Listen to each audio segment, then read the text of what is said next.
And welcome back to the Daily Wrap. Well, earlier this week, we told you about former Hewlett-Packard CEO Carly Fiorina having answered more than 300 questions than her 2016 rival, former Secretary of State Hillary Clinton. Well, now you can keep track of Mrs. Clinton's progress, or lack thereof, with a new clock that is keeping track of exactly how many minutes it's been since she has answered a question from the press. According to the clock, there it is, 31,952 minutes and 20 seconds. Boy, we are right up to date with that. Since she took her last question on April 21st at about 3 p.m. But the makers of the clock, that's the Washington Post, well, they're not the only ones making fun of the presidential hopeful.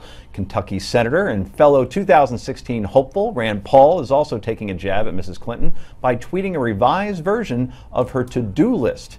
As you can see, Mrs. Clinton's list includes items like sign off on contracts, hire teams, finalize operations budget, get final update of funding donor list. And Mr. Paul's list, however, includes things like sign off on new private server location, hire next stage of reporters to avoid real questions, finalize plan to invade Benghazi testimony, and get final update of foreign contributors lists. Rand Paul, who knew he had it in him? Well, speaking of foreign contributors list, another piece of Mrs. Clinton's past is coming back to haunt her. While traveling as Secretary of State, Mrs. Clinton visited a number of Boeing facilities around the world, often making a pitch for the host country to buy Boeing jets to help boost the economy. One deal from 2010 with Russian airline Rossiya is currently being questioned because of a peculiar change of events. The deal that brought in $3.7 billion for Boeing also brought the Clinton Foundation $900,000. Boeing is now part of a growing list of questionable Clinton Foundation donors. Defenders say there is nothing shady going on here, nothing to see here, but the Clinton-Boeing relationship goes deeper than just one deal. Boeing paid former President Bill Clinton $250,000 back in 2012 for a speech approved by the State Department's Ethics Office. What do you make of these new Boeing discoveries, Lisa Jandovitz? This is just one more thing. I mean, we know that there's many deals that have put money in the pockets of the Clintons that have benefited businesses. Now, in this case, it's Boeing, that have benefited individuals. And the thing is that I don't know how she can get out of this. Either she is straightforward and speaks the truth, and that would kill it. Or she says nothing, which is also equally as bad. So, but Rick says he knows how she can get out of it. Rick, you have a very omnipotent, smug smile on your face. I think we can all agree I have not been shy about dissing Hillary where she's had it coming. But what this story proves is what always happens. It just amazes me. You get a Clinton on the ropes, and you always push it that one too far and ruin everything.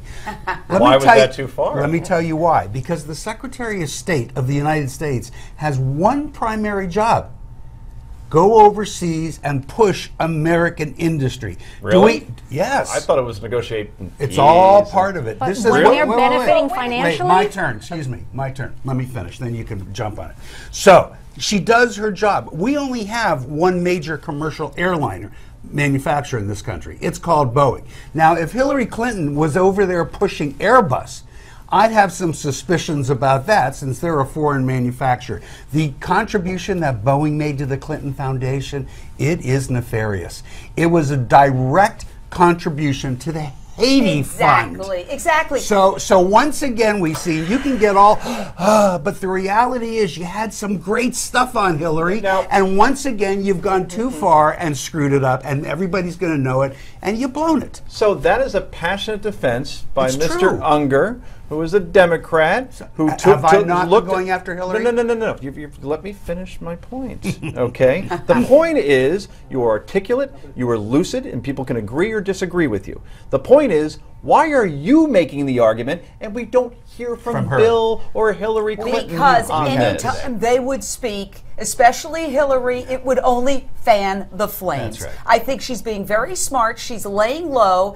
And I have to say about Rand Paul's little joke that he better be careful, because A, it's not presidential, and B, a lot of women identify with Hillary Clinton, and that's the thing that I think the Republicans are forgetting. And they know what it's like to be harassed and bullied. What does being a woman have to do anything with those tweets? I think that there has to be a certain amount of respect in the way you treat Hillary Clinton, because she is a woman of a certain age. And I think that what Rand Paul did was smart-assed, for lack of a better phrase. I actually didn't mind that. I thought it was funny. It actually was a little funny. Yeah. I agree with you. Let me go back to Jake. I agree with you on one point. Okay. It is smart for her not to speak, because when she does, her poll numbers go down. And it's not good for the, Right. the clock. You know? It's not good for the clock. Now, all that said, a new poll comes out today. A Fox News poll shows Jeb Bush beating her by a point. Shows Marco Rubio within 3. I think she's going to start talking soon. That's what gets her attention. She's absolutely smart on this one to shut up and let people like me say it, because it becomes much more credible. And this was a mistake. The next Jay other Carney, guys. Rick Unger for the Clinton presidency, perhaps. Anyway, he'll be sharing his favorite potluck of the day. That's next. Don't go anywhere.